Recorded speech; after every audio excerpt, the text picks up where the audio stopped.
প্রতিদিনের চিন্তা ও প্রার্থনা। 29শে ডিসেম্বর।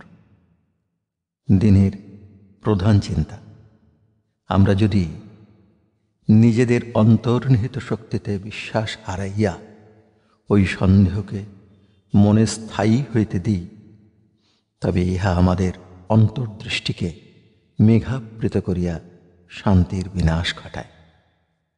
মুখস্থ করা যায়, যাও তুমি দূরে ওগো মনের কলুষ ব্যাধি, নাম তব দ্বিধাও সন্দেহ, করো তুমি বাস অন্ধকারে, সৃষ্টি করো তুমি মারাত্মক চিন্তা রাশি, করো তুমি আমাদের মন মেঘাবৃত, ধরিয়া বিকৃত আকার, লুকাইতে মোদের আত্মার দীপ্তিময়ী প্রভা।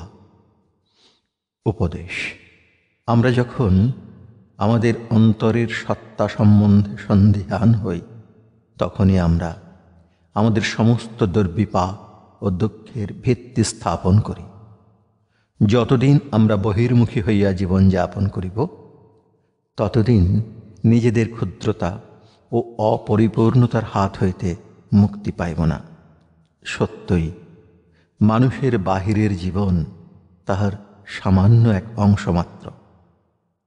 আমাদের সকলের মধ্যে ভগবানের শক্তি রহিয়াছে। ইহাতে অবিশ্বাস করিয়া আমরা আপন উত্তরাধিকার লাভে বঞ্চিত হই। বরঞ্চ আমরা নিজেদের উন্নত প্রকৃতিকে বিশ্বাস করিব, তবেই আমরা নীচ জঘন্য প্রকৃতিকে পরাস্ত করিতে পারিব। প্রার্থনা। হে বিশ্ববিধাতা, তোমার মধ্যে আমি আমার বিশ্রাম স্থল খুঁজিতেছি। একমাত্র তোমার মধ্যেই আমি নিরাপত্তা পাইব। একমাত্র তুমিই চিরন্তন আশ্রয়। তোমার মধ্যেই আমি আশ্রয় প্রার্থনা করিতেছি। তোমার শ্রীচরণে আমি সর্বস্ব সমর্পণ করিলাম।